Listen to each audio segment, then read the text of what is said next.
अपने विवादित बयान से चर्चा में रहने वाले ओपी राजभर ने लिया बड़ा एक्शन। घोसी में बेटे अरविंद की हार से नाराज राजभर ने सभी को कर दिया हैरान। अपनी ही पार्टी के लिए ओम प्रकाश राजभर ने उठाया बड़ा कदम। पार्टी के नेता कार्यकर्ता भी राजभर के इस फैसले से हो गए परेशान। अपनी ही पार्टी की इकाइयों को राजभर ने कर दिया भंग। चलिए आपको बताते हैं ओम प्रकाश राजभर ने क्यों लिया इतना बड़ा फैसला। अपने विवादित बयानों से हमेशा से सुर्खियों में रहने वाले ओम प्रकाश राजभर ने अपनी पार्टी सुहेलदेव भारतीय समाज पार्टी को लेकर एक बड़ा फैसला लिया है। ओम प्रकाश राजभर के इस फैसले से राजनीतिक गलियारे में हलचल तेज हो गई है। कहा यह भी जा रहा है कि ओम प्रकाश राजभर ने अपना यह फैसला घोसी से हारे अपने बेटे अरविंद राजभर के चलते लिया है। आपको बता दें कि ओम प्रकाश राजभर ने यूपी संगठन की सभी इकाइयों को भंग कर दिया है। लोकसभा चुनाव में ओम प्रकाश राजभर घोसी से अपने बेटे अरविंद राजभर को भी नहीं जीता पाए थे। इसके अलावा जिस जहूराबाद सीट से खुद ओम प्रकाश राजभर विधायक है, वहां भी बीजेपी हार गई। जहूराबाद विधानसभा बलिया लोकसभा सीट का हिस्सा है। हार को लेकर हुई समीक्षा के बाद सभी इकाइयों को भंग करने का फैसला लिया गया है। आपको बता दें कि ओम प्रकाश राजभर के बेटे अरविंद राजभर की तरफ से जारी आदेश में कहा गया है कि राष्ट्रीय अध्यक्ष के निर्देश पर यूपी प्रदेश कार्यकारिणी के साथ पूर्वांचल, मध्यांचल, बुंदेलखंड, पश्चिमांचल के प्रदेश, मंडल, जिला विधानसभा और ब्लॉक के मुख्य इकाई के साथ सभी मोर्चों व प्रकोष्ठों को तत्काल प्रभाव से भंग किया जाता है। दरअसल बीजेपी के साथ दोबारा जुड़ने और एनडीए का हिस्सा बनने के बाद ओम प्रकाश राजभर और उनकी पार्टी चुनाव में वह दम नहीं दिखा सकी जिसका वह लगातार दावा करते थे।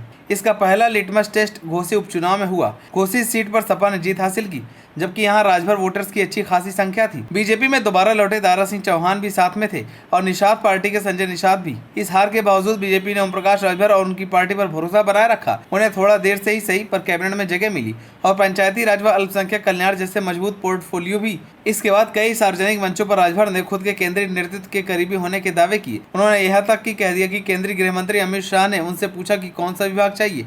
राजभर ने केंद्रीय नेतृत्व का करीबी होने के चलते प्रदेश और स्थानीय लीडरशिप को भाव नहीं दिया। उनका यह अति आत्मविश्वास लोकसभा चुनाव में पूरी तरह बिखर गया। उनका बेटा अरविंद राजभर तो हारा ही, वह अपनी विधानसभा में भी बीजेपी को जिता नहीं पाए। लोकसभा चुनाव के बाद उनका एक वीडियो वायरल हुआ जिसमें वह यह कहते हुए दिखे कि मोदी और योगी का जादू नहीं चला, वह अपना प्रभाव नहीं छोड़ सके। हालांकि उन्होंने बाद में मीडिया से कहा कि यह वीडियो फेक है। लेकिन साल 2017 से राजनीति की पटल पर चमके ओम प्रकाश राजभर हमेशा सहयोगियों के लिए अविश्वसनीय रहे और इस बार उनके वोटर्स का भी उनसे विश्वास टूट गया। हार के कई कारण समीक्षा में सामने आ रहे हैं। कहीं चुनाव चिन्ह छड़ी को लेकर वजह बताई जा रही है तो कहीं आंतरिक भीतरघात को। अब कवायद संगठन को फिर से मजबूत देने की है, इसलिए फेरबदल की कसरत शुरू हो गई है। उसका पहला चरण वर्तमान सभी इकाइयों को भंग करके किया गया है। वहीं ओम प्रकाश राजभर का पूर्वांचल के जिलों में प्रभाव देखते हुए अखिलेश यादव ने साल 2022 के विधानसभा चुनाव में उनके साथ गठबंधन कर लिया। सुभाषपा ने गाजीपुर में जहूराबाद और जखनिया, बलिया में बेलथरा रोड, मऊ में सदर, जौनपुर में जफराबाद और बस्ती की महादेवा सीट पर जीत हासिल की। सुभाषपा के सपा के साथ जाने के चलते बीजेपी का आजमगढ़ और गाजीपुर में खाता भी नहीं खुला। मऊ में भी बीजेपी सिर्फ एक सीट पर जीत हासिल कर सकी। जौनपुर में सपा सुभाषपा गठबंधन ने 5 और बलिया में 3 सीटों पर जीत हासिल की। अम्बेडकर नगर बस्ती में भी सुभाषपा के चलते बीजेपी को नुकसान हुआ। वहीं इसके बाद राजभर ने एनडीए से हाथ मिलाकर लोकसभा चुनाव लड़ा, जिसमें राजभर को बीजेपी की ओर से 1 सीट मिली। उस सीट पर राजभर ने अपने बड़े बेटे अरविंद राजभर को चुनाव लड़ाया और उन्हें हार का सामना करना पड़ा।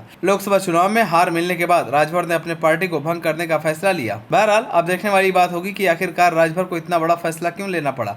आप सभी को क्या लगता है हमें कमेंट कर जरूर बताएं। अगर आप नए तो हमारे चैनल को सब्सक्राइब करें।